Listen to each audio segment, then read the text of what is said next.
BPSC TRE 3.0 का exam 15 को है, ज्यादा दिन बचा नहीं है। और कल की क्लास जिसने नहीं देखी है जरूर देखना, क्योंकि उसमें गांधी युग से रिलेटेड मैंने सारे जो भी शॉर्ट नोट्स थे वो सारी चीजें कराई हैं। पीडीएफ अभी मैं भेज दूंगी टेलीग्राम पे, तो आप टेलीग्राम पे ज्वाइन हो जाना। उसका लिंक मैंने जो है कमेंट सेक्शन में दिया हुआ है।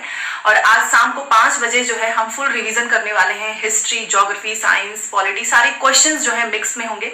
तो 1 से 2 घंटे की क्लास हो सकती है, तो क्लास जरूर देखना, क्योंकि आपको पता है कि लास्ट समय पे रिवीजन करना काफी जरूरी है।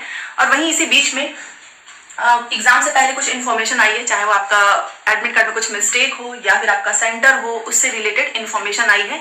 कितने अभ्यर्थी जो है एग्जाम में शामिल होने वाले हैं, क्योंकि कंपटीशन डिपेंड करता है आपके क्वेश्चन लेवल पे, साथ में कितने स्टूडेंट्स जो है एग्जाम में अपीयर होंगे, क्योंकि एग्जाम के सेंटर बहुत दूर दूर गए हैं। इस वजह से बहुत सारे लोग जो है क्विट करना चाहते हैं, जाना ही नहीं चाहते हैं। बट सभी से रिक्वेस्ट है कि एग्जाम देने जरूर जाना, क्योंकि बहुत अच्छी अपॉर्चुनिटी है, बार बार नहीं आएगी। वैसे भी चुनाव का समय है, इसलिए भर्ती परीक्षाएं हो रही हैं। तो चलिए बात कर लेते हैं कि क्या क्या इन्फॉर्मेशन आई है। और बहुत सारे लोग सीटेड जुलाई के बारे में पूछ रहे हैं कि क्लासेस कब से होगी। तो देखिए, सीटेड जुलाई की क्लासेस 15 मार्च से होगा, मैंने आपको बताया है, क्योंकि 15 को बीपीएससी का एग्जाम हो जाएगा, देन हम सीटेड की क्लासेस स्टार्ट करेंगे।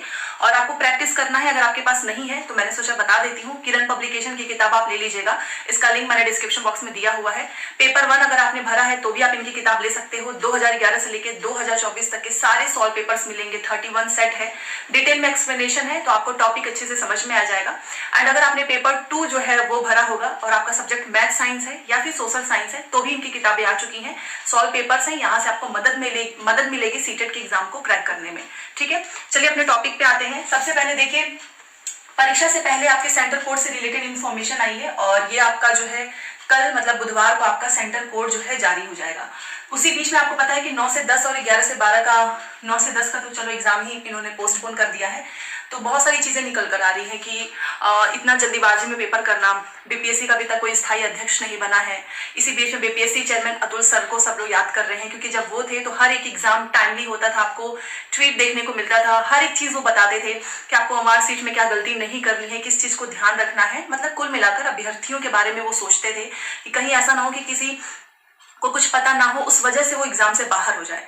तो इस समय उनको सब बहुत याद करें, क्योंकि टीआरई 1 और टीआरई 2 उनके रहते हुए बहुत अच्छे से कंप्लीट हुआ है। चाहे वो आपका एग्जाम हो, फाइनल आंसर की उसी दिन आ जाती थी, और मार्कशीट से रिलेटेड भी उन्होंने बहुत सारी चीजें चेंजेस किए ताकि आपसे कुछ गलती ना हो, चाहे वो कोड हो, रोल नंबर हो, उन्होंने सारी चीजें बताई थी। बट अभी आपको पता है कि 9 से 10, 11 से 12 के एग्जाम के बारे में कुछ भी अता पता नहीं है।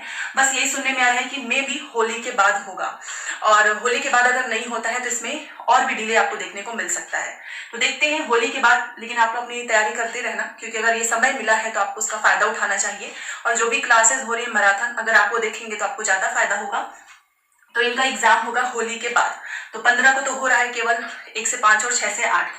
तो देखिए, परीक्षा केंद्र से रिलेटेड इन्फॉर्मेशन आई है, उससे पहले मैं आपको बता देना चाहती हूँ, क्योंकि इस बार 2-3 चीजें एकदम क्लियर इन्होंने बोला है कि जांच आपका 3 स्तर पे होगा, और अगर इसमें कोई चालाकी करेगा, अपने जगह पे किसी और को बैठाएगा, तो उसको लाइफ टाइम के लिए बीपीएससी की परीक्षा से निलंबित कर दिया जाएगा। और ऐसा टीआरई 2 में भी हुआ था। 55 अभ्यर्थी ऐसे पकड़े गए थे जिन्होंने अपनी जगह पे किसी और को बैठा दिया था। जब वो पकड़े गए तो उनको लाइफ टाइम के लिए जो है बाहर ही कर दिया, वो कोई परीक्षा नहीं दे सकते हैं। तो ये गलती मत करना, क्योंकि जांच इस बार भी 3 स्तर पे होगी। बायोमेट्रिक होगा, फेस और आंखों की जो पुतली होती है उसकी भी जांच होगी, कि कोई फर्जी ना बैठ जाए। और अगर ऐसा किसी ने किया हिम्मत, तो ऐसे लोगों को बाहर किया जाएगा।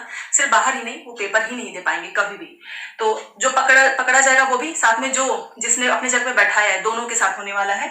ऐसा नहीं है कि बस जिस अभ्यर्थी ने बैठाया है, क्योंकि ऐसा ऑलरेडी रिकॉर्ड देखा जा चुका है। 55 स्टूडेंट्स के साथ ऐसा हुआ है जो कि किसी और को बैठाकर पेपर अपना दिलवा रहे थे। तो काफी स्ट्रिक्टली होगी। और एक चीज और है, आपको 1 घंटे पहले पहुंचना है। बहुत सारे अभ्यर्थी एकदम टाइम को लेकर जो है रिजिड हो जाते हैं, सोचते हैं कि नहीं भाई थोड़ा और पढ़ लेते हैं, लास्ट टाइम भी पन्ने पलटते रहते हैं, उससे कुछ होने वाला नहीं है। क्योंकि जो चीजें आपने पढ़ी है इतने दिनों से, वही काम आने वाला है। एग्जाम सेंटर के बाहर अगर आप पढ़ रहे हैं, आपको लग रहा है कि यही आ जाएगा, तो ये बहुत बड़ी भूल होगी, और उस चक्कर में लेट ना हो जाए। तो 1 घंटे पहले पहुंच जाना। पिछली बार जिन लोगों ने लेट हुआ था उनको एंट्री ही नहीं मिली थी। और अगर आप थोड़ा भी टाइम से लेट हुए, गेट बंद, फिर चाहे कुछ भी कर लो, एंट्री नहीं होगी। तो समय को लेकर भी अच्छे से रहना, मतलब पहले से ही सोच लेना कि आपको कितने घंटे पहले निकलना है, ताकि आप टाइमली पहुंच जाएं।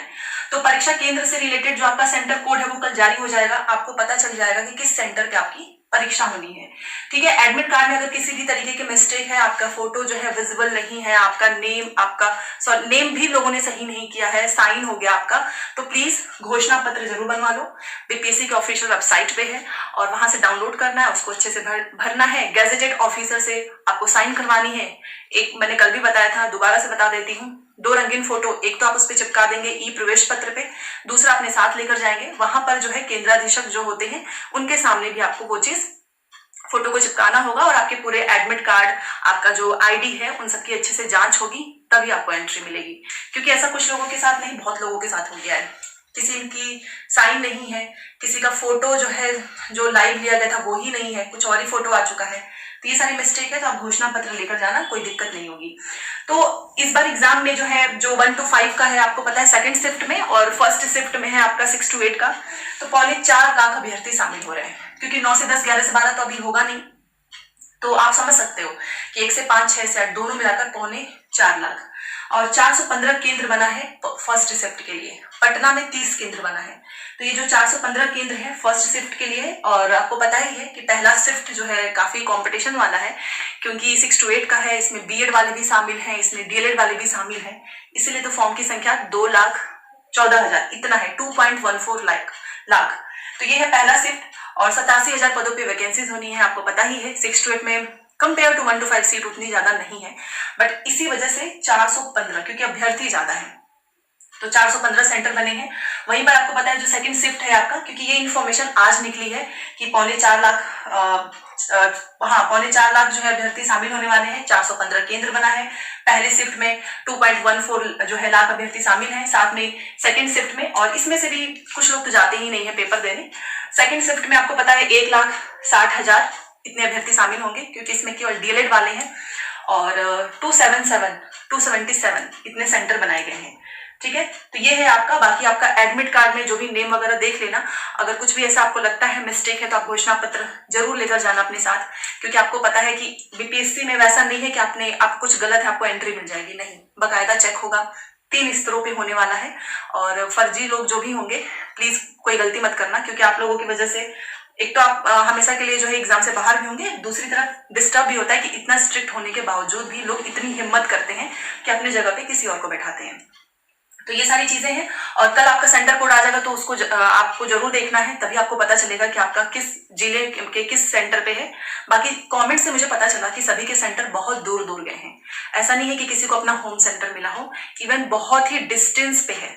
तो एक ही दिन का पेपर है, आपको एक दिन पहले पहुंचना ही होगा, तभी जाकर आप मॉर्निंग का या फिर इवनिंग का दोनों पेपर अटेम्प्ट कर सकते हैं। तो ये सारी चीजें हैं। बाकी आपकी तैयारी कैसे चल रही है जरूर बताना, आपके स्कोर कितने आ रहे हैं, और आप लोगों ने बीपीएससी तैयारी 1.0 और 2.0 के क्वेश्चंस किए हैं या नहीं। एक चीज याद रखो, जो आपका भाषा वाला पेपर है ना, लैंग्वेज 30 नंबर का, इसको भी पढ़ लेना, क्योंकि अगर आप 120 में से जीएस में अगर आप 120 में से 90 लेकर आ रहे हैं, 100 नंबर लेकर आ रहे हैं, बट अगर आपने भाषा में 5 नंबर लेकर आए, 7 नंबर, तो इसका कोई मतलब नहीं है, कॉपी ही चेक नहीं होगी, क्योंकि लैंग्वेज आपका क्वालिफाइंग है, और इसमें सिलेक्शन तो, इसमें ज्यादा से ज्यादा लाने से सिलेक्शन तो नहीं होगा, बट इसकी इंपॉर्टेंस बहुत है, क्योंकि पिछली बार भी ऐसा हुआ था। पिछली बार तो खैर बाद में भाषा वाला पेपर जो है कुछ क्लासेस से हटा दिए गए थे, तो कुछ लोग बच गए, क्योंकि इसमें 7 नंबर वालों को भी नौकरी मिल चुकी है भाषा में, बट इस बार ऐसा नहीं होगा। तो अपनी प्लानिंग पहले से कर लेना, अदरवाइज बाद में बहुत प्रॉब्लम होती है, क्योंकि अगर भाषा में ही आप कम लेकर आ रहे हैं, जीएस आपका बहुत अच्छा है, भाषा में आप जो है कम नंबर लेकर आएंगे तो आप बाहर हो जाएंगे। तो ये सारी चीजें हैं। तो चलिए मिलते हैं 5 बजे, और जीके जीएस की जो आज जो है महामैराथन है, उसमें बहुत सारे क्वेश्चंस हम डिस्कस करने वाले हैं डिटेल में। रैपिड टेस्ट होगा, आपको पता चलेगा एग्जाम से पहले कि आप कितना अटेम्प्ट कर रहे हैं, ठीक है। तो चलिए मिलते हैं नेक्स्ट क्लास में। Thanks for watching.